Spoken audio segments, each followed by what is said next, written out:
Good morning, Ram Ram, नमस्कार, जय हिंद सभी प्यारे बच्चों को। कैसे हैं आप सभी? उम्मीद करता हूं अच्छे होंगे, स्वस्थ होंगे, बेहतर होंगे। मैं संदीप श्रीवास्तव स्वागत करता हूं आप सभी धाकड़ बच्चों का आपके अपने बेहतरीन और शानदार लर्निंग प्लेटफॉर्म रोजगार विद अंकित पर। जितने भी बच्चे मेरे साथ लाइव जुड़ते जा रहे हैं, एक बार फटाफट मेरे को अपना अपना हालचाल बता दीजिएगा। ऑडियो वीडियो एकदम परफेक्ट है, क्लियर है, ओके है, ये बता दीजिएगा मेरे बच्चों। और सब कुछ एकदम ओके है तो माँ सरस्वती के आशीर्वाद से आज की क्लास करते हैं हम स्टार्ट। तन्नू, अभिषेक, हर्षिल, मंजीत, राम सर का लाडला, ममता, अंजू, वर्षा, बिश्नोई, प्रवीण यादव, पंडित, दीपक, पारुल, कोमल, प्रदीप, पूनम, प्रीति, जितने भी बच्चे जुड़ते जा रहे हैं एक बार फटाफट सिग्नल दीजिएगा कि सब कुछ एकदम ओके है, परफेक्ट है। और जितनी भी क्लासेज अपनी इस बैच में हरियाणा जीके की हुई हैं, उम्मीद ये भी करता हूं बच्चों अच्छे तरीके से आप लोगों के समझ में आया होगा। एक नया टॉपिक हमने स्टार्ट किया था कल, क्लाइमेट ऑफ हरियाणा, हरियाणा की जलवायु हम पढ़ रहे थे। और लास्ट में मैंने आपको बताया था कि जर्मनी का एक जलवायु वैज्ञानिक है व्लादिमीर कोपेन, उन्होंने हरियाणा की जलवायु को मेरे बच्चों दो वर्गों में बांटने का काम किया। एक है उपोष्ण आर्द्र जलवायु, यानी कि उत्तर पूर्व में जो शिवालिक क्षेत्र है उसके ठीक नीचे पंचकुला, अंबाला, यमुनानगर की 72 किलोमीटर चौड़ी पट्टी के अंदर आपको इस प्रकार की जलवायु देखने को मिलती है। बच्चों, सर्दियों के अंदर तापमान यहां पर 3 से 4 डिग्री सेल्सियस देखने को मिलता है। उपोष्ण आर्द्र जलवायु के बाद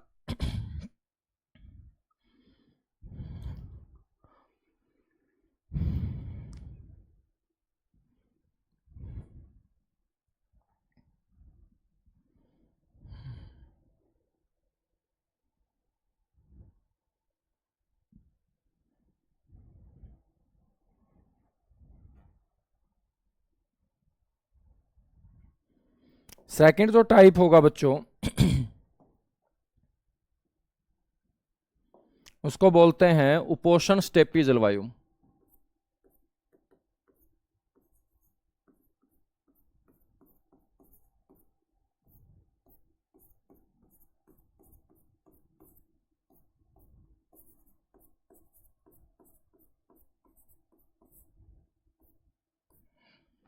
उपोष्ण स्टेपी जलवायु, ठीक है। इसको हम डिनोट करेंगे, व्लादिमीर कोपेन ने अपने अल्फाबेट वर्ड के अंदर मेरे बच्चों इस प्रकार की जलवायु को BSH से संबोधित किया है, ठीक है। यानी कि उपोष्ण आर्द्र जलवायु जो थी वो क्या थी? उपोष्ण आर्द्र जो जलवायु थी बच्चे उसका नाम था CAW। और उपोष्ण स्टेपी जलवायु जो है वो आपकी क्या होगी? BSH होगी। सतवीर सिंह, बाई खुशी, मोहित शर्मा, कुमकुम नैन, सोनू डिल्लो, नीतू, रोहित, दीपक, ऋतिक, सुरेंद्र। सर थोड़ी सी लाइट जो है ना वो डिप कर रही है। भाई बिल्कुल कर रही है, ठीक है। थोड़ा सा टेक्निकल जो है आज मैं चेक करवाता हूँ, अपने RWA की जो धाकड़ टेक्निकल टीम है ना उनसे ये कैमरा मैं चेक करवाता हूँ। और आज आज और तुम कोशिश करो, आज क्लास के बाद मैं टेक्निकल टीम को जोड़ता हूँ। और जो ये कॉर्नर के अंदर थोड़ा सा लाइट जो फ्लक्चुएट सी कर रही है ना, इसको मेरे बच्चे क्या करेंगे? ठीक करवाएंगे। अब मैं हाथ लगाऊंगा कैमरे के तो सीधी सी बात हो सकता है क्लास ही आपकी क्या हो जाए, फिर एंड हो जाए, आज की क्लास ही ना हो पाए। तो ऐसा तो तुम बिल्कुल नहीं चाहते होगे। उपोष्ण स्टेपिजल वायु जो है मेरे बच्चों ये कहां पर देखने को मिलती है आपको? ये आपको ध्यान रखना है। अपना जो शेष हरियाणा बचा है, और शेष हरियाणा कौन सा बचा है? शेष हरियाणा है सर जो हमने अंबाला, पंचकुला, यमुनानगर पढ़ा कल, उसके अलावा जो हमारी जलवायु होगी उसे हम बोलेंगे उपोष्ण स्टेपी जलवायु, ठीक है। तो सिर्फ 3 जिलों के अंदर हमें यह जलवायु देखने को मिलती है। ये 3 जिले कौन कौन से हैं?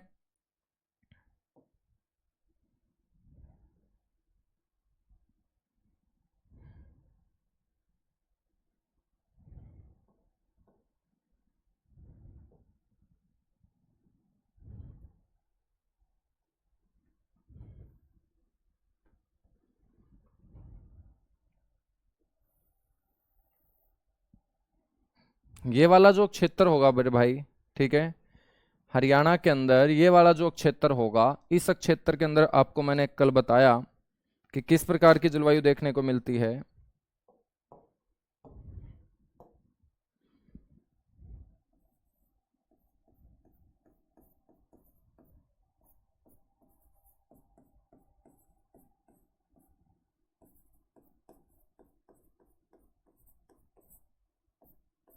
उपोष्ण आर्द्र जलवायु देखने को मिलती है। उपोष्ण आर्द्र जलवायु में बच्चों पंचकुला,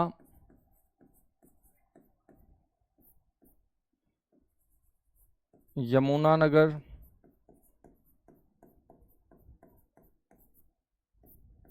ठीक है, और अंबाला।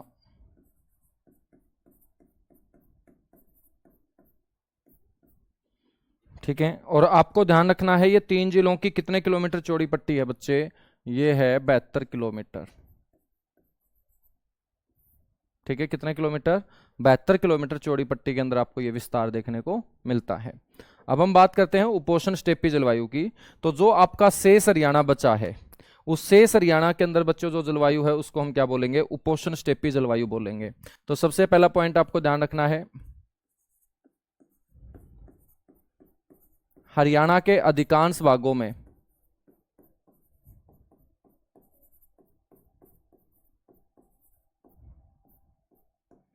हरियाणा के अधिकांश भागों में पाए जाने वाली जलवायु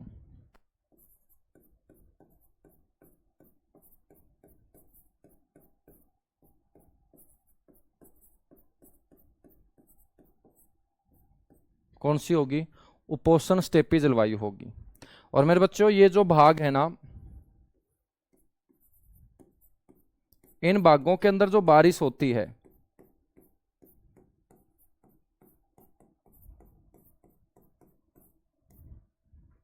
बंगाल की खाड़ी की शाखा से होती है बच्चों।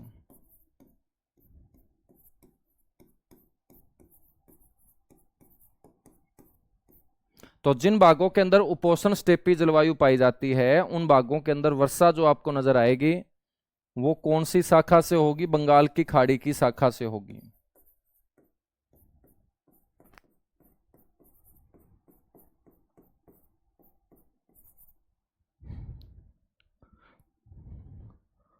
और बंगाल की खाड़ी की शाखा से बच्चों वर्षा होने के चलते वर्षा इतनी ज्यादा हो नहीं पाती है, क्योंकि बंगाल की खाड़ी की शाखा से हरियाणा में ज्यादा वर्षा नहीं होती। हरियाणा में जो ज्यादा वर्षा होती है वो अरब सागर की शाखा से होती है। किससे, अरब सागर की शाखा से। बंगाल की खाड़ी की शाखा से इतनी बारिश नहीं होती। तो इसका मतलब जो उपोष्ण स्टेपी जलवायु वाला क्षेत्र होगा मेरे बच्चों, वो हरियाणा के अंदर ज्यादा वर्षा वाला क्षेत्र नहीं माना जाएगा। ठीक है, तो ये आपको ध्यान रखना है। यही कारण है यही कारण है कि मेरे बच्चों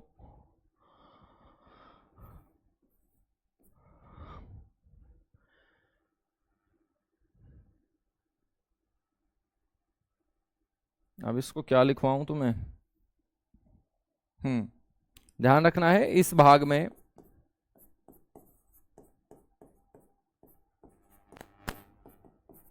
वर्षा क्या होती है, कम होती है।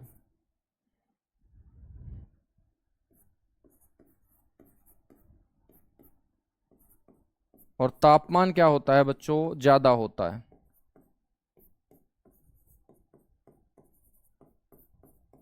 और तापमान ज्यादा होने के चलते वाष्पीकरण क्या होगा, ज्यादा होगा।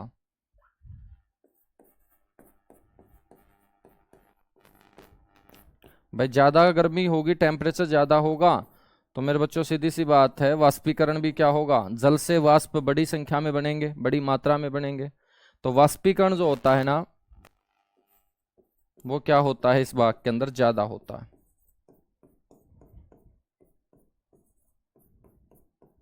ज्यादा होता है। ठीक है, तो इतनी सी बातें आपको यहाँ पे ध्यान रखनी है। ये है उपोष्ण स्टेपी जलवायु। इसमें जिलों का नाम लिखने की जरूरत नहीं है, सारा का सारा लगभग हरियाणा जो है वो आपको किस प्रकार की जलवायु वाला नजर आएगा, उपोष्ण स्टेपी जलवायु वाला आपको नजर आएगा। ठीक है,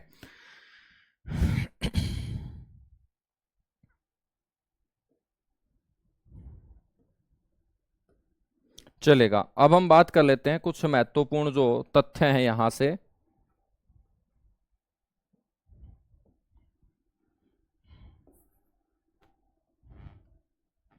हरियाणा की जलवायु से संबंधित महत्वपूर्ण तथ्य आपको ध्यान रखने हैं।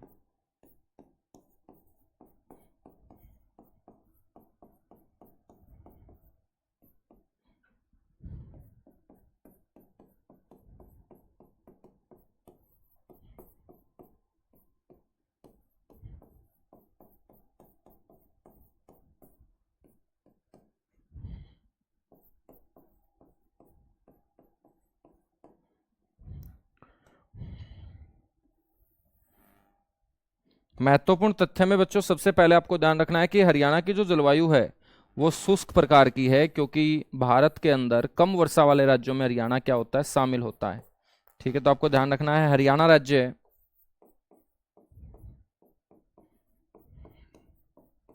भारत के कम वर्षा वाले राज्यों में शामिल किया गया है बच्चों।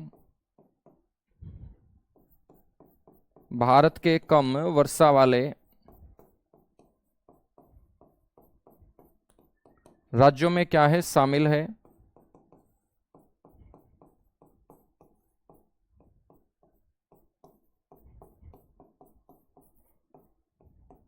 जिसके कारण बच्चों यहां की जो जलवायु है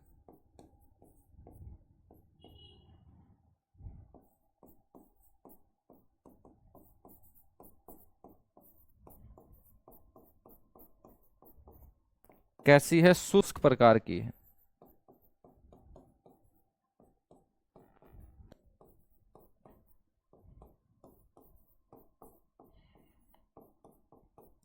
शुष्क प्रकार की है, ठीक है। अभी मैं मैथ्स की क्लास देख रहा था, वहां पे सर बिल्कुल जीरो से पढ़ा रहे थे, वहां पे भी बच्चे बेसिक, मैं समझा नहीं भाई क्या बोल रहे हो। तो मैथ की क्लास में शोभित सर बड़ा शानदार पढ़ाते हैं, ठीक है। अपने हरियाणा के बच्चों का एक समस्या क्या है, अपने बच्चों की एक समस्या ये है कि जब उनको ज्यादा एडवांस करा दे तो बोलेंगे समझ में नहीं आ रहा क्या समझा रहे हो, बिल्कुल बेसिक समझा दे तो बोलेंगे कि यार ये तो हमें आता ही है। तो मेरे भाई साहब, जब तुम्हें आता है सब कुछ है तो फिर तुम नौकरी क्यों नहीं लग रहे हो, क्यों अच्छा स्कोर नहीं आ रहा मॉक टेस्ट में? मेरे बच्चों, आप लोगों का स्कोर अच्छा क्यों नहीं जा रहा है? कौन ऐसा बच्चा है जिसका मॉक टेस्ट के अंदर 80 प्लस स्कोर जाता है? जब आपका सिलेक्शन नहीं आ रहा, आपका मॉक टेस्ट में स्कोर नहीं बढ़ रहा, तो एक बार सामने वाले को अच्छे से सिलेबस कवर कराने दो, हर सब्जेक्ट का जो टीचर है, क्योंकि आपने जो बैच लिया है वो सीखने के लिए लिया है, ठीक है। और उसमें अलग अलग टाइप का बच्चा है, कोई पहले कोचिंग किए बैठा है, कोई पहली बार कोचिंग लेगा, किसी का मैथ अच्छा है, किसी की इंग्लिश अच्छी नहीं है, किसी का हरियाणा जी के अच्छा है तो किसी का हरियाणा जी के अच्छा नहीं है। तो टीचर को सारे बच्चों को साथ लेके चलना पड़ता है, उसको छोटी से छोटी बात भी बतानी पड़ेगी और बहुत एडवांस लेवल तक भी उसको लेके जाना पड़ेगा। अब हरियाणा में 22 जिले हैं, ये सभी को पता है, लेकिन मेरे को तो बताना पड़ेगा ना, क्योंकि क्लास में एक बच्चा भी यदि ऐसा होगा जिसको ये ना पता हो कि हरियाणा में 22 जिले हैं, तो मेरे भाई साहब उस बच्चे के लिए भी तो मेरे को काम करना पड़ेगा ना। तो जितने भी ये इंटेलिजेंट किस्म के बच्चे क्लास में हैं, आप लोग तब तक ये कर लीजिएगा कोई दूसरा सब्जेक्ट तैयार कर लो। जैसे मैथ्स के सर बिल्कुल बेसिक से करवा रहे हैं, तो एक बार उसको तुम छोड़ दो, वो तुम्हें आता है तो आप 1 महीने बाद मैथ पढ़ना स्टार्ट कर देना, जब आपको एडवांस लेवल वहां पे सर कराना स्टार्ट कर देंगे, है ना। तो आप लोग जो है ना, जीरो मान के क्लास में बैठा करो अपने आप को, तुम हीरो मत माना करो अपने आप को, ठीक है। क्योंकि यदि आप हीरो मानोगे तो फिर सुधार क्या होगा, जीरो मानोगे तो सुधार होने के चांस ज्यादा है। हीरो मत माना करो छोटे भाई, वरना तो देखिएगा सिलेक्शन आएगा तो कदर होगी, सीधी सी बात है। आपको कितना आता है ये मैटर नहीं करेगा, जब आप कंपटीशन में बैठते हो पेपर देने के लिए वहां सिलेक्शन ही लेना पड़ेगा, क्योंकि कदर कराने के लिए सिलेक्शन लेना ही लेना पड़ेगा, ठीक है। वरना तुम चिल्लाते रहना मेरे को तो ये आता ही है, मेरे को तो ये आता ही है, मेरे को तो ये आता ही है, तो कोई फायदा ही नहीं है। तो एक बार सामने वाले को सिलेबस कराने दो, सारी की सारी चीजें होंगी। आप बेसिक बेसिक मत बोला करो, क्योंकि बेसिक से ही एडवांस लेवल पे पहुंचा जाता है, ठीक है। आपको ध्यान रखना है मेरे बच्चों, हरियाणा का जो पश्चिमी भाग है,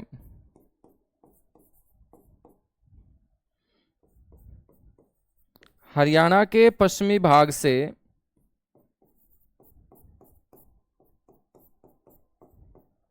जुलाई महीने के अंदर हरियाणा के पश्चिमी भाग से, पश्चिमी भाग कौन सा होगा, हरियाणा का ये वाला भाग होगा, ठीक है। तो हरियाणा के पश्चिमी भाग से जुलाई महीने में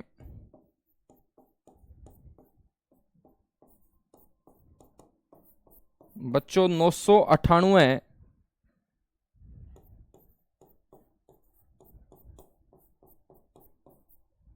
मिलीबार, मिलीबार में क्या मापते हैं, हवाओं का प्रेशर मापते हैं, यानी कि वायु दाब मापा जाता है मिली बार के अंदर। तो जुलाई महीने में 998 मिली बार वायु दाब की रेखाएं गुजरती हैं, वायु दाब की हवाएं गुजरती हैं। यहां से क्वेश्चन पूछा गया है, बहुत दाकड़ क्वेश्चन, और ऐसे ऐसे क्वेश्चन जब पूछे जाएंगे तो जो बच्चा रट्टा लगाता है, जो बच्चा सिर्फ बेसिक बेसिक नोट्स पढ़ने का आदी होता है, उन बच्चों से ये क्वेश्चन छूट जाते हैं। और एक क्वेश्चन छूटने का मतलब है सिलेक्शन का छूट जाना। ठीक है,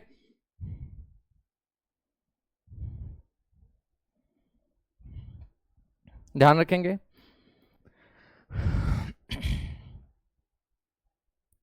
अब देखिएगा भाई, जुलाई के महीने में क्या होता है।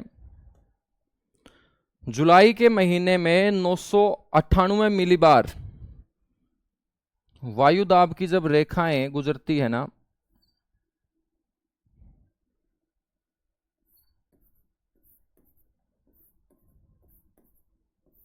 ये कौन सा इलाका होगा? पश्चिम इलाका होगा। पश्चिम के साथ साथ कौन सा इलाका होगा? दक्षिण पश्चिम होगा। ठीक है ना, तो ये हरियाणा का क्या है? पश्चिम है। और ये हरियाणा का बच्चों कौन सा भाग है? दक्षिण पश्चिम है।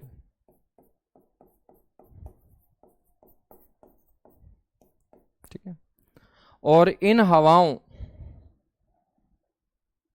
की हम जिक्र करेंगे तो यहां पर वायु दाब कितना है? 998 मिली बार।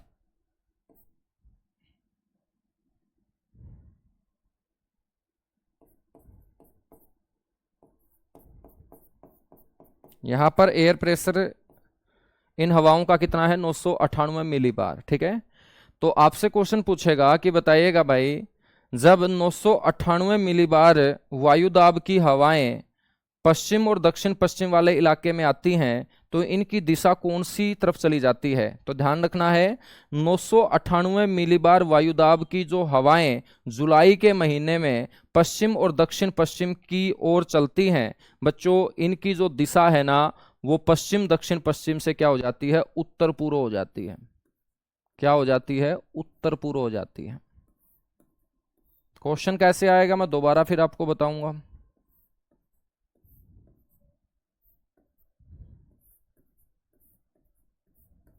ठीक है, तो ये आपकी जो दिशा होगी ये कौन सी होगी? उत्तर पूर्व। तो इन हवाओं की दिशा पश्चिम और दक्षिण पश्चिम से जुलाई के महीने में कौन सी ओर हो जाती है? नॉर्थ ईस्ट की ओर हो जाती है, उत्तर पूर्व की ओर हो जाती है। ठीक है, तो यहां पर आपको ध्यान रखना है कि पश्चिमी भाग से जुलाई के महीने में 998 मिलीबार वायुदाब की हवाएं गुजरती हैं।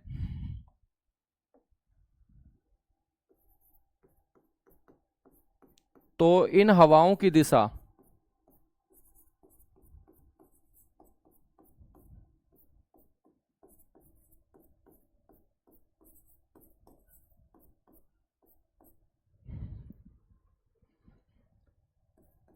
पश्चिम दक्षिण पश्चिम से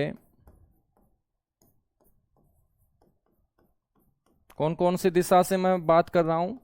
पश्चिम और दक्षिण पश्चिम से मैं बात कर रहा हूं। ठीक है, तो इन हवाओं की जो दिशा है वो पश्चिम और दक्षिण पश्चिम से कौन सी दिशा की ओर हो जाती है? उत्तर पूर्व की ओर।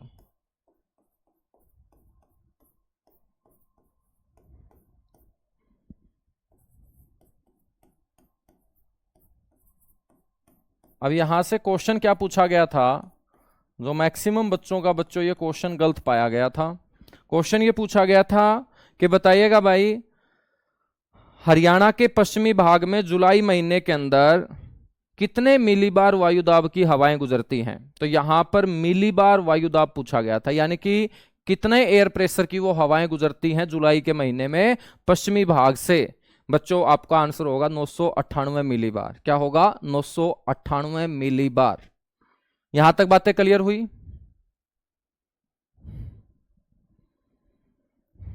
एक बार फटाफट बताएगा, यहां तक बातें मेरे भाई क्लियर हुई? जितने भी बच्चे आप लोग जुड़े हुए हैं फटाफट बताइएगा।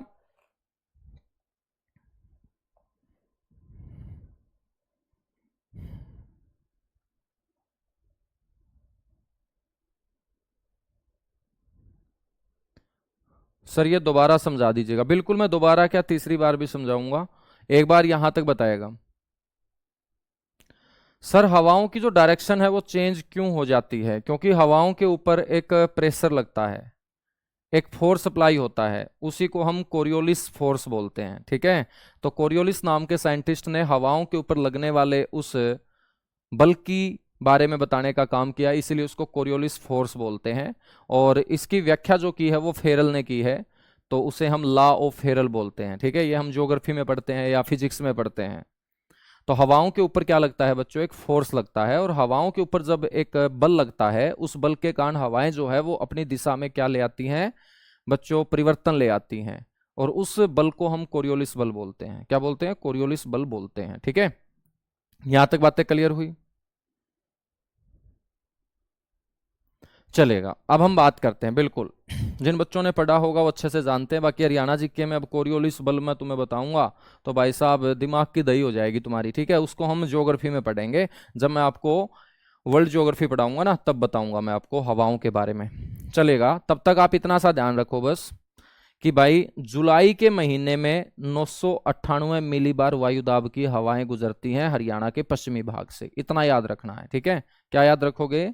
कि भाई जुलाई के महीने में 998 मिलीबार एयर प्रेशर की हवाएं पश्चिमी भाग में गुजरती हैं, और पश्चिमी भाग से गुजरने वाली इन हवाओं की दिशा उत्तर पूर्व की ओर हो जाती है। तो याद रखोगे, उत्तर पूर्व में गर्मियों के अंदर हवा की दिशा कौन सी? हवा जिनका एयर प्रेशर होता है 998 मिलीबार।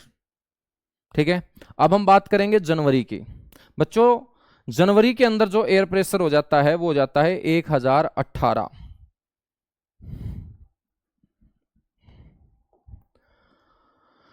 अब एक और याद रखना है, गर्मियों में तो हमने याद रख लिया, सर्दियों में और याद रखेंगे। ठीक है, तो ध्यान रखना है।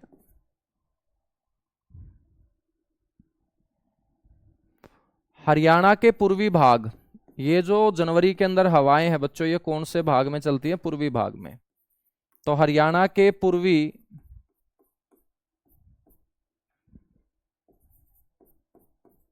भागों में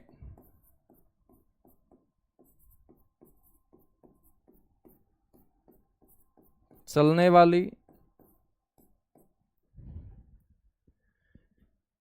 1018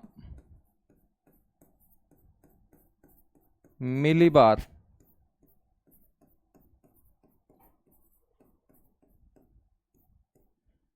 वायुदाब की हवाओं की जो दिशा होगी बच्चों,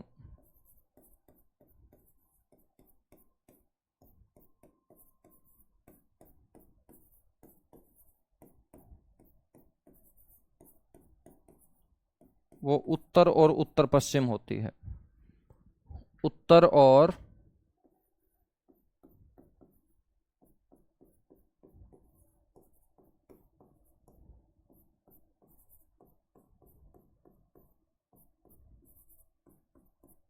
उत्तर और उत्तर पश्चिम होती है।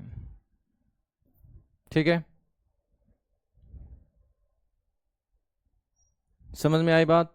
हाँ, बस इतना सा समझना है दोस्त कि यहां जनवरी के अंदर एयर प्रेशर इन हवाओं का कितना है? 1018 मिलीबार। जुलाई के अंदर कितना था? 998 मिलीबार। ठीक है, जुलाई के अंदर जब 998 मिलीबार था एयर प्रेशर, तो हवाओं की दिशा थी उत्तर पूर्व।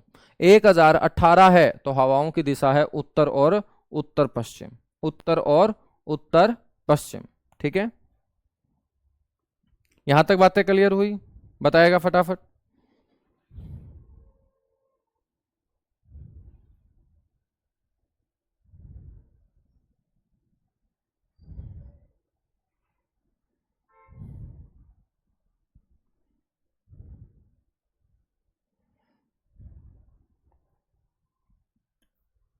चलेगा, हम बात करें मेरे बच्चों कि हरियाणा में जो ये शुष्क जलवायु है, गर्मियों के अंदर हम बात कर रहे हैं, शुष्क की बात करें, अर्ध शुष्क की बात करें, वह उपोष्ण आर्द्र जलवायु की बात करें या उपोष्ण आर्द्र हवाओं की बात करें, ठीक है, ये हवाएं बच्चों हमेशा दक्षिण से उत्तर की तरफ चलेंगी। बस ये 3 लाइन याद रख लेना।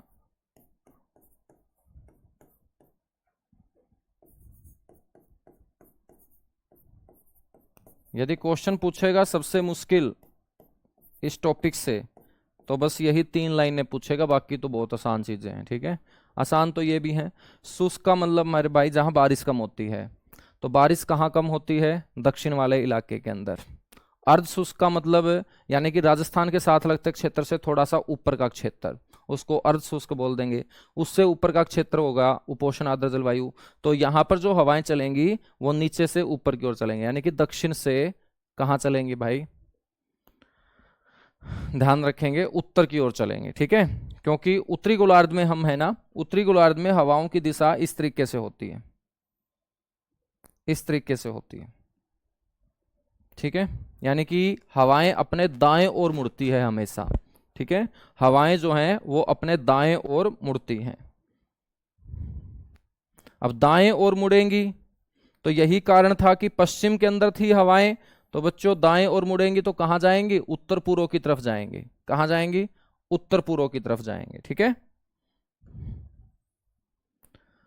यहां तक बातें क्लियर हुई? बिल्कुल क्लियर हुई, चलेगा। अब हम बात करते हैं हरियाणा के अंदर ऋतुओं की। सिर्फ 5-10-15 मिनट का टॉपिक और है हमारा, फिर नया टॉपिक शुरू करेंगे कल। कल शुरू करेंगे या आज शुरू करेंगे? हेडिंग डालिएगा हरियाणा की ऋतुएं।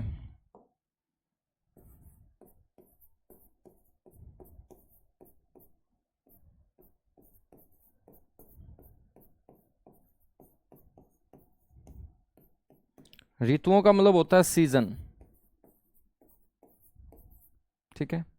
आपसे कोई पूछ ले कि हरियाणा में मुख्यतः कितने प्रकार की ऋतु मेरे बच्चों पाई जाती है, तो आपको बोलना है कि हरियाणा में मुख्यतः 3 प्रकार की ऋतुएं पाई जाती हैं।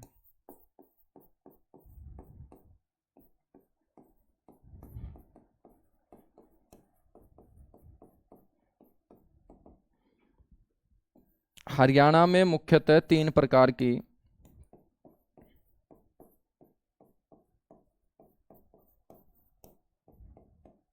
ऋतुएं मेरे बच्चों पाई जाती हैं,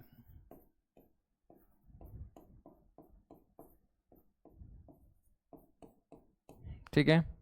इन 3 प्रकार की ऋतुओं में सबसे पहले हम जिक्र करेंगे ग्रीष्म ऋतु का,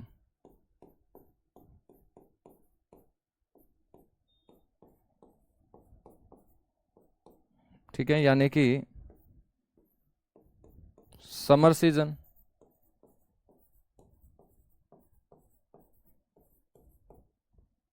तो सबसे पहले बच्चों पढ़ेंगे हम ग्रीष्म ऋतु। बात करें अपने हरियाणा में ग्रीष्म ऋतु का जो टाइम पीरियड होता है वो कब से कब तक होता है?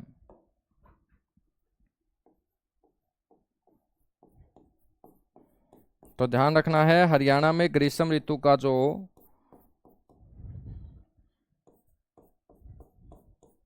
टाइम पीरियड है बच्चों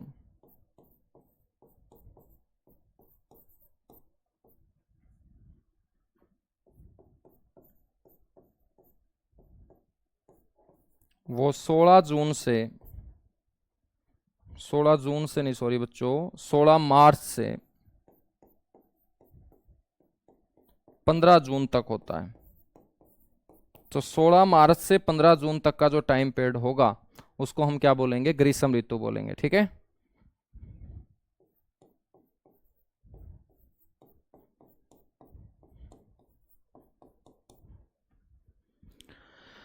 बच्चों ग्रीष्म ऋतु का जो औसत तापमान रहता है हरियाणा में वो कितना रहता है? 35 डिग्री सेल्सियस। याद रखेंगे, हरियाणा में ग्रीष्म ऋतु का औसत तापमान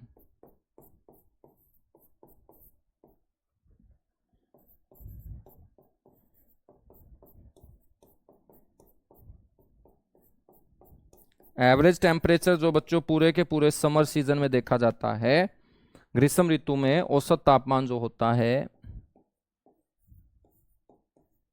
वो 35 डिग्री सेल्सियस होता है।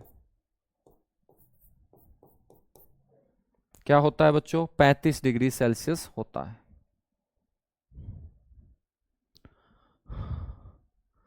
अब देखेगा भाई, ऐसे ऐसे क्वेश्चन क्यों पूछते हो तुम?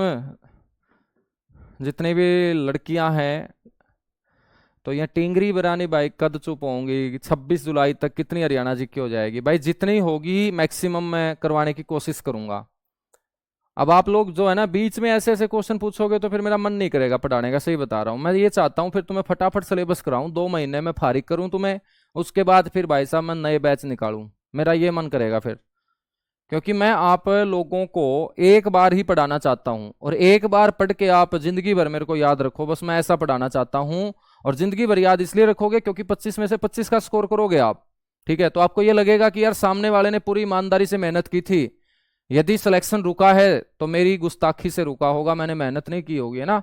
तो तुम जितने भी बच्चे हो इन चीजों को छोड़ दो भाई। कितना होगा, जितना होगा उतना आपके लिए अच्छा होगा। सिलेबस की कोई डेफिनेशन नहीं होती। सिलेबस का मतलब क्या होता है? मान के चलेगा मैं आपको 2 महीने पढ़ा दूं, उसमें से एक क्वेश्चन भी ना आए, तो ऐसा सिलेबस फिर किस काम का? और मैं आपको ऐसा पढ़ा दूं कि 25 में से 25 आ जाए, तो इसका मतलब सही सिलेबस की डेफिनेशन तो वही होगी ना जो आपके पेपर में क्वेश्चन ठीक कराए। तो मेरी नजर में सिलेबस की डेफिनेशन ये होती है बच्चों कि आप लोग जब पेपर में बैठोगे तो आपके क्वेश्चन ठीक होने चाहिए, वही सिलेबस होता है। सर एस्टेट का पेपर है, देखिएगा एस्टेट का पेपर है तो आप जो धाकड़ बैच में जुड़े होंगे वहां से पढ़ लीजिएगा। यूट्यूब के ऊपर मेरी बहुत सारी क्लासेस हैं, वहां से पढ़ लीजिएगा। जितना मैं यहां पे करवा रहा हूं उसको पढ़ लीजिएगा। प्रीवियस ईयर क्वेश्चन लगाने स्टार्ट कर दीजिएगा। अब मान के चलिएगा जुलाई में एग्जाम है, तो जुलाई तक जितना होगा उतना तो मैं करवाऊंगा ही, है बच्चों? अब यानी कि सीटी आ जाएगा तो मैं क्लासेस जो है वो 2-2 3-3 भी करना स्टार्ट कर दूंगा। तो मेरे को पढ़ाने दो बस यार, बीच में तुम रोका टोका मत करो, ठीक है? हरियाणा में ग्रीष्म ऋतु का औसत तापमान कितना होगा बच्चों? 35 डिग्री सेल्सियस होगा। सबसे गर्म जो रहता है हरियाणा में वो हिसार रहता है।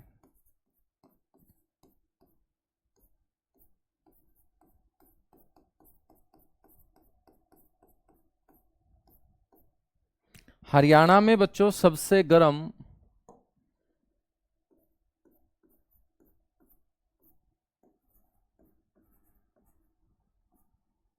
शहर या जिला बोल सकते हैं हम,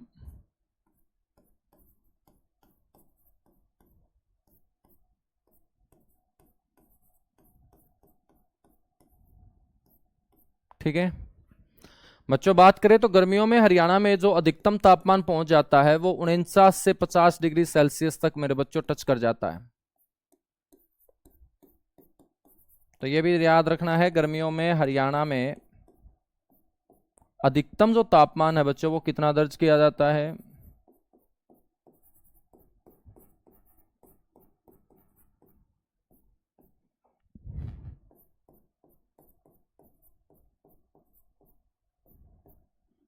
वो दर्ज किया जाता है बच्चों 49 से 50 डिग्री सेल्सियस, ठीक है?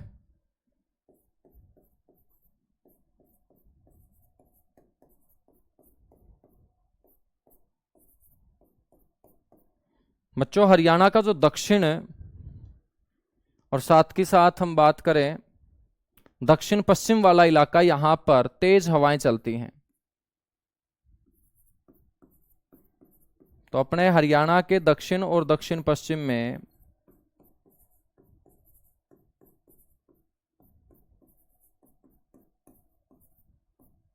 हरियाणा के दक्षिण और बच्चों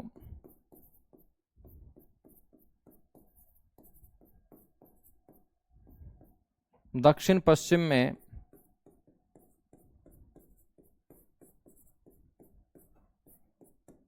गर्मियों में जो है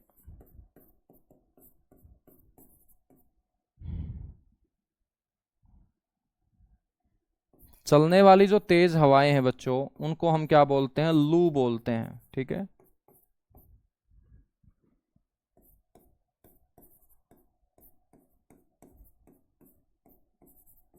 तो इनको हम क्या बोलते हैं? लू बोलते हैं, ठीक है ना? और इस मौसम में आप किसी भी स्कूटी के ऊपर लड़की को देखोगे तो तुम्हें मेरे बच्चों चंबल का डाकू नजर आएगी। क्यों नजर आएगी? क्योंकि बच्चों डाठा डूठा मार के ग्लव्स वगैरह डाल के मेरे बच्चों, ठीक है, सिर्फ आंख भी नहीं दिखती है क्योंकि आंखों के ऊपर भी चश्मे वो डाले रहेगी। तो मेरे बच्चों एक तरीके से चंबल का डाकू की तरह नजर आती हैं लड़कियां यहाँ। तो ये जो मौसम होता है जब लड़कियां बच्चों डाकू की तरह नजर आती हैं, ये आपका गर्मियों का मौसम होता है। ये दक्षिण और दक्षिण पश्चिम वाला इलाका होता है। और इन तेज गर्म हवाओं को हम क्या बोलते हैं? लू बोलते हैं। लू, इंग्लिश में भी बच्चों लू ही बोलेंगे, ठीक है।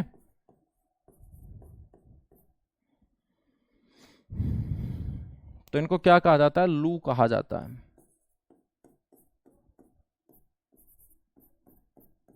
बस इतनी सी बातें आपको ध्यान रखनी है। किसके अंदर बच्चों? ग्रीष्म ऋतु के अंदर।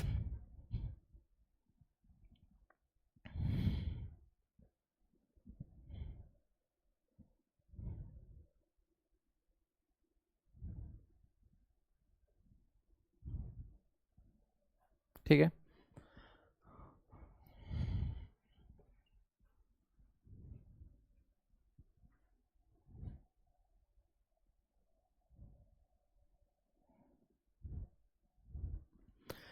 दूसरे नंबर पे बात करेंगे भाई यहां पे शीत ऋतु की।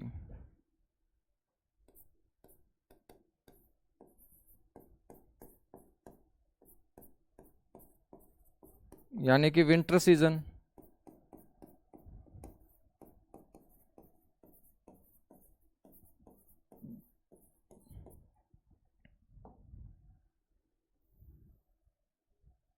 अच्छा, यहां से एक क्वेश्चन और पूछा जाता है कि भाई बताइएगा, हरियाणा के जो सबसे गर्म महीने होते हैं ना, वो कौन से होते हैं?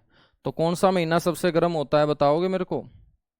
एक क्वेश्चन और यहां से पूछ लिया जाता है कि हरियाणा में सबसे गर्म महीने कौन से होते हैं? तो हरियाणा के अंदर सबसे गर्म महीने बच्चों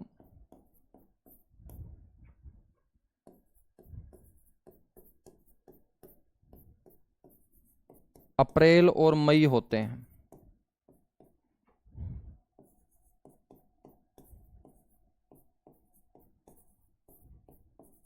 तो याद रखना है, अप्रैल और मई जो है सबसे गर्म महीने होते हैं। यदि इन दोनों में से भी एक गर्म पूछे तो मई सबसे गर्म होता है, ठीक है। तो फिलहाल जो चल रहा है वो मई चल रहा है, जून नहीं होगा भाई, अप्रैल मई होगा, ध्यान रखना, ठीक है। तो अप्रैल मई जो होगा ना वो सबसे गर्म महीने आपके होते हैं। जून के अंदर तो मानसून जो है ना वो दस्तक दे देता है, टेम्परेचर में बच्चों गिरावट आ जाती है, ठीक है ना। तो सबसे गर्म जो होता है वो मई होता है, और अप्रैल के अंदर टेम्परेचर बच्चों बढ़ना स्टार्ट हो ही जाता है। शीत ऋतु की बात करें तो हरियाणा में जो शीत ऋतु का टाइम पीरियड होगा वो कब से कब तक होगा बच्चों? तो हरियाणा में शीत ऋतु का काल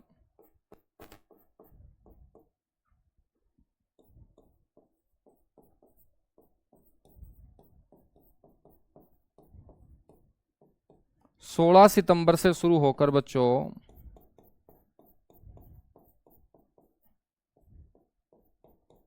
15 मार्च तक रहता है।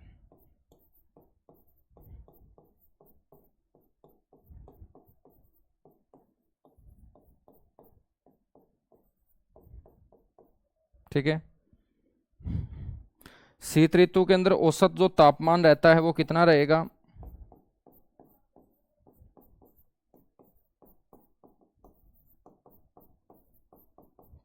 तो याद रखना है, शीत ऋतु के अंदर औसत तापमान 12 से 14 डिग्री सेल्सियस,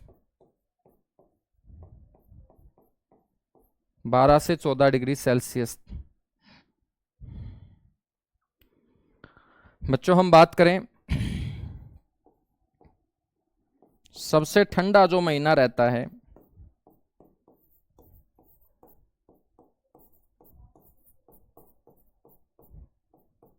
हरियाणा में जो सबसे ठंडा महीना होगा मेरे बच्चों वो जनवरी का महीना होता है। और जनवरी के महीने में टेम्परेचर जो है ना वो फ्रीजिंग पॉइंट यानी हिमांक बिंदु 0 डिग्री सेल्सियस तक पहुंच जाता है। तो जनवरी के महीने में याद रखना है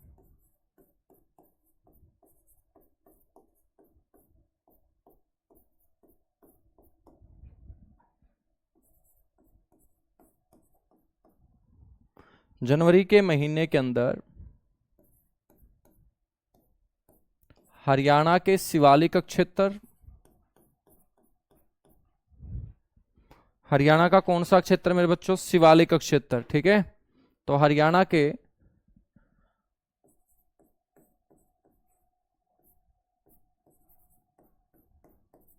शिवालिक क्षेत्र में तापमान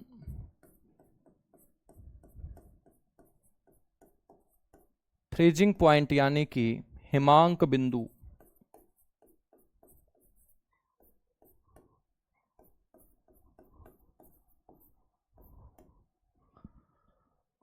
0 डिग्री सेल्सियस तक पहुंच जाता है।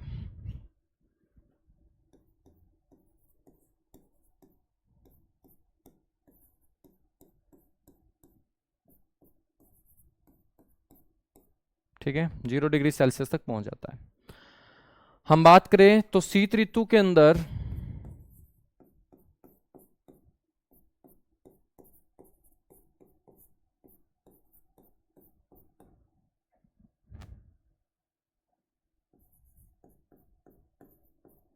औसतन सबसे कम टेम्परेचर वाला जो जिला रहता है, औसतन सबसे कम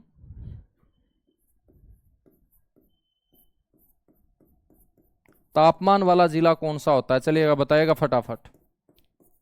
जितने भी बच्चे बोलते हैं कि सर आसान आसान चीजें हम पढ़ के थक चुके हैं, तो एक बार फटाफट बताओ इस क्वेश्चन का करेक्ट आंसर। जितने भी इंटेलिजेंट बच्चे जुड़े हुए हैं, जो पहले कई बार हरियाणा जीके पढ़ चुके होंगे अलग अलग जगह से, कि शीत ऋतु के अंदर औसतन सबसे कम तापमान कौन से जिले का बच्चों दर्ज किया जाता है?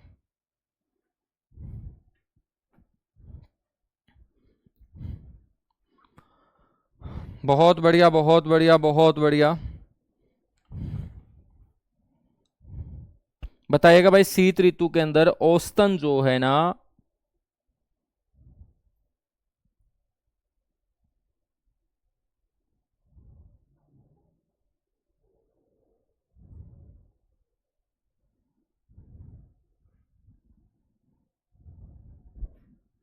कौन सा जिला? बिल्कुल हिसार जिला, हिसार जिला, हिसार जिला। बहुत शानदार मेरे बच्चों, जबरदस्त। ठीक है, बहुत जबरदस्त। याद रख लेना, आंसर आएगा अंबाला जिला। कौन सा जिला आएगा बच्चों? अंबाला जिला आएगा। ठीक है, अंबाला जिला आएगा। और अंबाला जिले का जो औसत तापमान दर्ज किया जाता है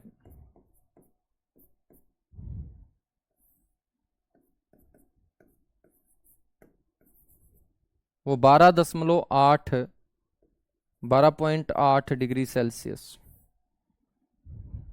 ठीक है ना, यहां पर औसत की बात हो रही है। औसत का मतलब समझते हो तुम लोग? एवरेज का मतलब, यानी कि जो पूरी की पूरी शीत ऋतु का टाइम पीरियड है, शीत ऋतु का टाइम पीरियड है मेरे भाई, यहां पर 16 सितंबर से लेके 15 मार्च, 16 सितंबर से लेके 15 मार्च, लगभग यहां 6 महीने। ठीक है, इसके अंदर पतझड़ ऋतु भी शामिल है, जिसको शरद ऋतु बोलते हैं हम। ठीक है, तो अपने हरियाणा में से शीत ही हम लेके चलते हैं। तो ये जो आपका टाइम पीरियड है, इस टाइम पीरियड के अंदर सबसे कम टेम्परेचर मेरे बच्चों जो रहता है, सभी दिनों का टेम्परेचर निकाल के जो एवरेज निकलता है, उसमें अंबाला जिला औसतन सबसे कम तापमान वाला जिला होगा। ठीक है, तो ये ध्यान रखेंगे। अब तुमने देख लिया होगा अपनी तैयारी कैसी है, आप लोगों की तैयारी। गुरुजी हमने हिसार पढ़ा है। हिसार आपने पढ़ा है सबसे ठंडा जिला, कि हरियाणा में सबसे ठंडा जिला कौन सा है?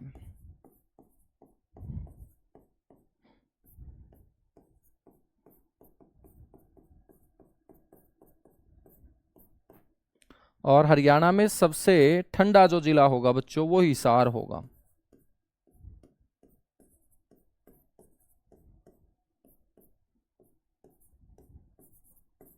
सर ये क्या बात हुई भाई? हम बात करें किसी एक महीने की, किसी एक दिन की, तो सबसे कम टेम्परेचर हिसार का दर्ज किया जाता है। लेकिन पूरी शीत ऋतु के अंदर हिसार का जो तापमान है ना, वो 13.6 डिग्री सेल्सियस रहता है, बल्कि अंबाला का औसतन टेम्परेचर रहता है 12.8 डिग्री सेल्सियस। तो यहां सबसे ठंडा जिला पूछे तो हिसार बोलेंगे, औसतन सबसे कम तापमान वाला जिला पूछे तो क्या बोलेंगे? अंबाला बोलेंगे। क्या बोलेंगे? अंबाला बोलेंगे। सबसे गर्म भी हिसार है, सबसे ठंडा भी हिसार है। सबसे गर्म भी हिसार है और सबसे ठंडा भी हिसार है मेरे बच्चों, ठीक है। तो हरियाणा में सबसे ठंडा जिला कौन सा याद रखोगे? सर हिसार याद रखेंगे। बस इतनी सी चीजें याद रखनी है। अब हम बात करेंगे मेरे बच्चों वर्षा ऋतु की।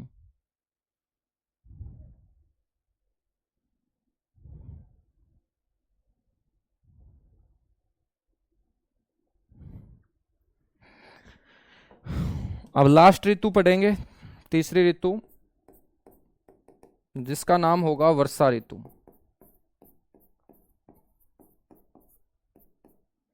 जिसको बोलेंगे मानसून सीजन।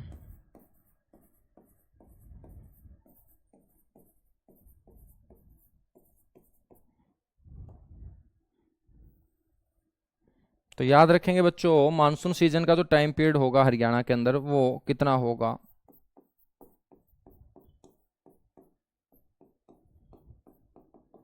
तो याद रखेंगे हरियाणा में वर्षा ऋतु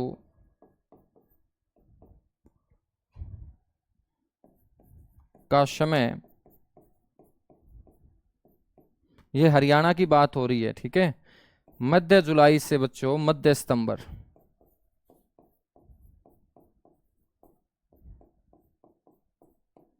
मध्य जुलाई से मध्य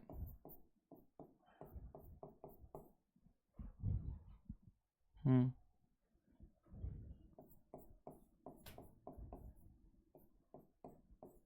मध्य सितंबर तक होता है। तो मध्य जुलाई से मध्य सितंबर तक वर्षा ऋतु का टाइम पीरियड होता है। और हरियाणा में बच्चों इस दौरान जो औसत वर्षा रहती है वो कितनी रहती है?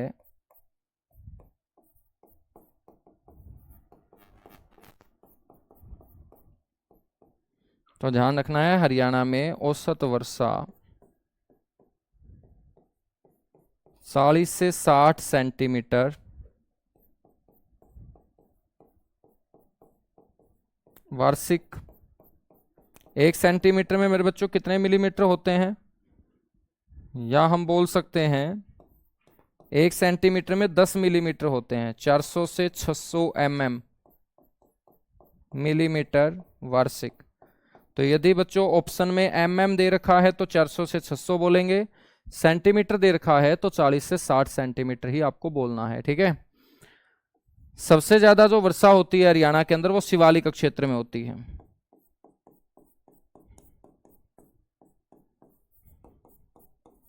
हरियाणा के अंदर सबसे अधिक जो वर्षा दर्ज की जाती है वो शिवालिक क्षेत्र में दर्ज की जाती है,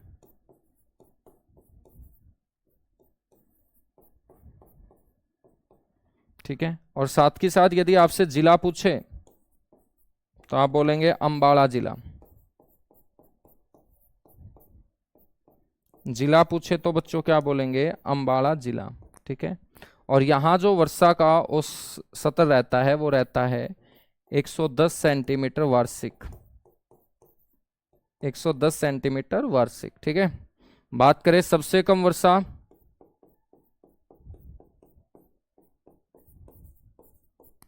तो बच्चों सबसे कम वर्षा जो है ना वो आपको ध्यान रखना है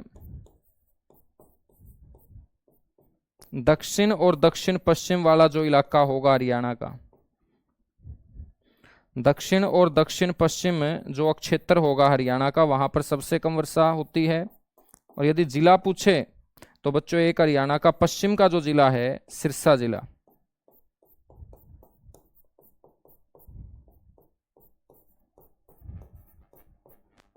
ठीक है। और यहां पर जो वर्षा रहती है वो 35 सेंटीमीटर वार्षिक से बच्चों कम रहती है।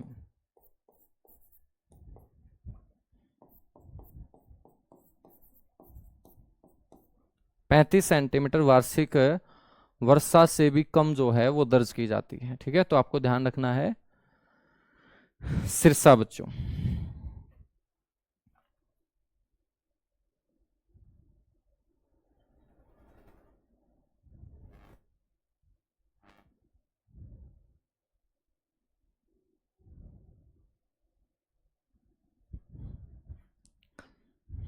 आप सभी जानते हैं हरियाणा में जो वर्षा होती है सबसे ज्यादा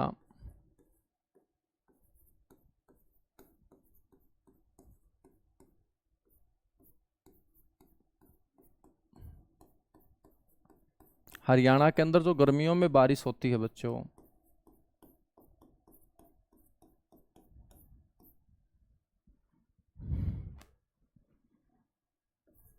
जुलाई अगस्त महीने के अंदर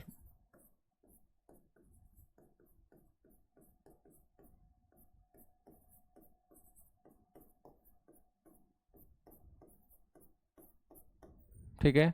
तो हरियाणा में गर्मियों में जो वर्षा जुलाई अगस्त महीने में होती है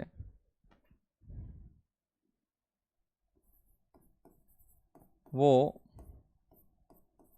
दक्षिण पश्चिम मानसून की अरब सागर की शाखा से होती है।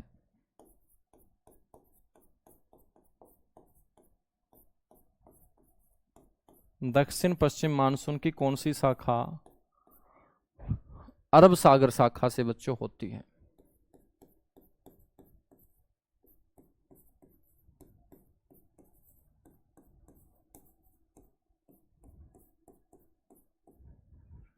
और हम बात करें सितंबर के महीने में, यानी कि जब गुग्गा आता है बच्चों, और गुग्गा वाले दिन भी बारिश होती है। यदि आप गांव से आते हो और आपने कभी देखा हो गुग्गा, तो गुग्गा वाले दिन भी बारिश होती है। तो वो बारिश कहाँ से होती है? तो बच्चों सितंबर महीने में बंगाल की खाड़ी की शाखा से बारिश होती है।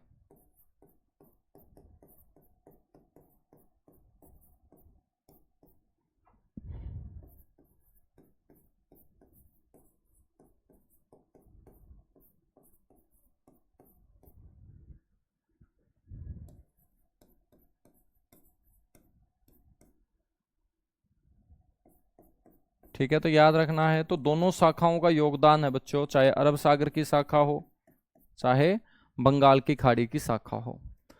हरियाणा में 80% जो बारिश होती है ना, वो दक्षिण पश्चिम मानसून से ही होती है।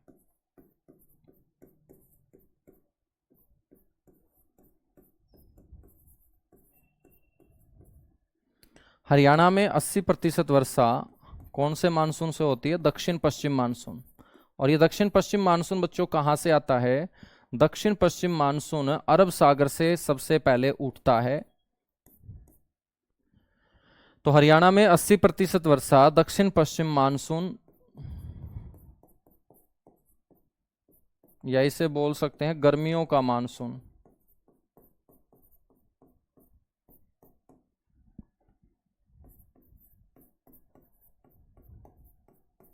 गर्मियों के मानसून से होती है। ठीक है, इसको मैं समझाऊंगा नेक्स्ट क्लास में, मैप के ऊपर आप लोगों को,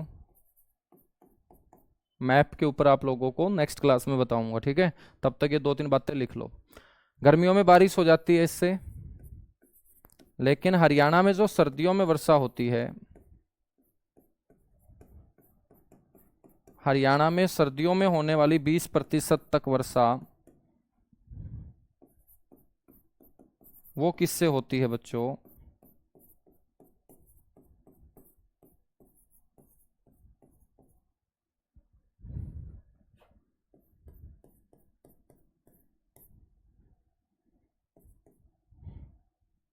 वो आपको ध्यान रखना है, भारत के पश्चिम में स्थित,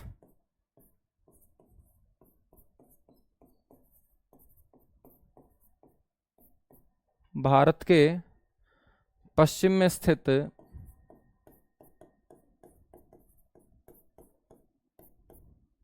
फारस खाड़ी।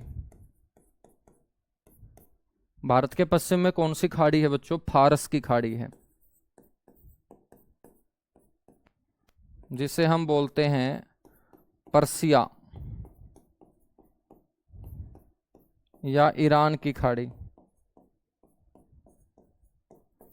और इस ईरान की खाड़ी से क्या आती हैं? तेज गति की ठंडी पवनें आती हैं।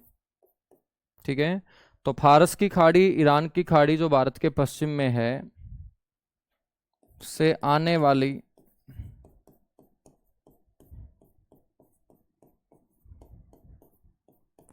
जेट स्ट्रीम पवनों,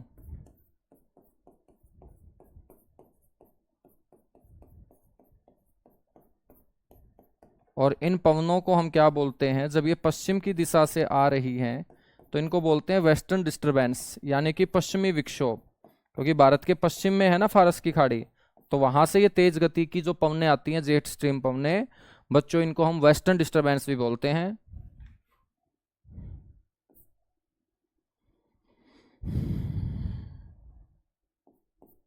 और इन जेट स्ट्रीम पवनों से ही बच्चों सर्दियों के अंदर क्या होती है, बारिश होती है। ठीक है, हरियाणा के अंदर सर्दियों की जो ये बारिश होती है ना बच्चों, इसको मावठ वर्षा कहा जाता है।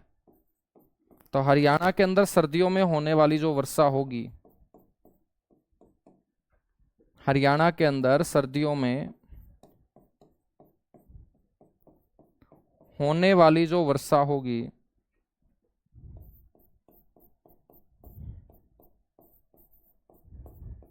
इस होने वाली वर्षा को बच्चों क्या कहा जाता है,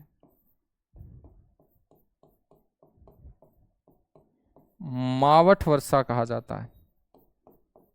तो बड़ा इंपॉर्टेंट क्वेश्चन है कि सर्दियों में होने वाली बारिश को हरियाणा में किस नाम से जाना जाता है बच्चों, मावठ वर्षा कहा जाता है। ठीक है, आज सबसे ज्यादा बारिश जो होती है ना वो अंबाला में होती है, जो शिवालिक क्षेत्र वाला हिस्सा है बच्चों। लेकिन हम बात करें, पहले हरियाणा में सबसे ज्यादा जो वर्षा के लिए फेमस था, हरियाणा ही नहीं पूरे पंजाब के अंदर,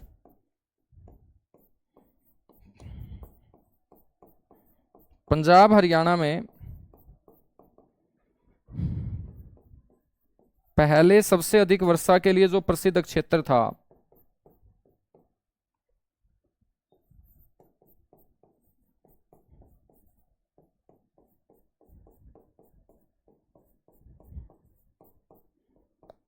पूरे पंजाब का जिक्र करूं या आज का अपना हरियाणा का जिक्र करूं, तो मेरे बच्चों यमुनानगर का जो छछरौली कस्बा है, ये पूरे पंजाब में सबसे ज्यादा वर्षा के लिए जाना जाता था।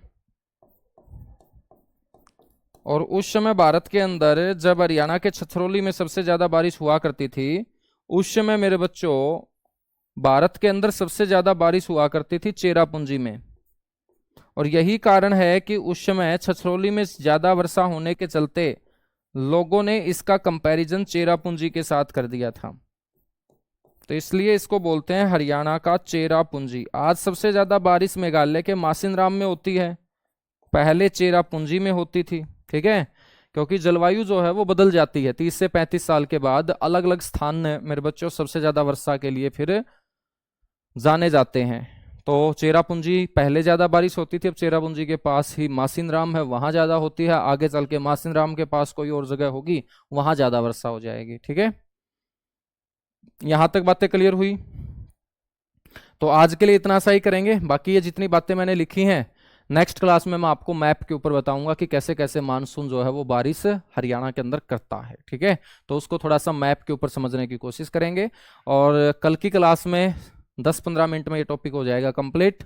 और मेरे बच्चों फिर अगला टॉपिक शुरू करेंगे, सोयल ऑफ हरियाणा, यानी कि हरियाणा की मिट्टी पढ़ना स्टार्ट करेंगे मेरे बच्चों। ठीक है, तो हरियाणा में जो मिट्टियां हैं वो सारी की सारी मिट्टियों को पढ़ेंगे। तो जलवायु और मिट्टी अपना कंप्लीट हो जाएगा। फिर मिट्टी के अंदर बच्चों हम खेती बाड़ी करना स्टार्ट करेंगे, कृषि और पशुपालन पढ़ेंगे। खेती बाड़ी में ही बच्चों जमीनों को सींचने का काम करेंगे। तो मैं आप लोगों को इरिगेशन प्रोजेक्ट यानी सिंचाई परियोजनाएं पढ़ाऊंगा, जिसमें आपको सारी की सारी हरियाणा की नहरें कवर कराऊंगा। उसके बाद बच्चों हम हरियाणा का फॉरेस्ट डिपार्टमेंट पढ़ेंगे, वन विभाग। वन विभाग में आपके सारे के सारे नेशनल पार्क आ जाएंगे, वाइल्ड लाइफ सेंचुरी आ जाएगी, चिड़ियाघर आ जाएंगे, ठीक है, ब्रीडिंग सेंटर आ जाएंगे बच्चों। उसके बाद हम बात करेंगे ट्रांसपोर्ट। ट्रांसपोर्ट के बाद हम बात करेंगे ऊर्जा संसाधन।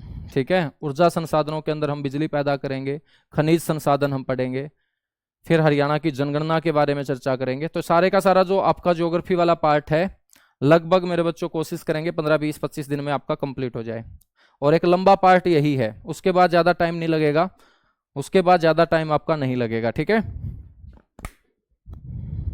बाकी टाइम कितना भी लगे, चीजें तो सारी की सारी समेट के चलेंगे ही।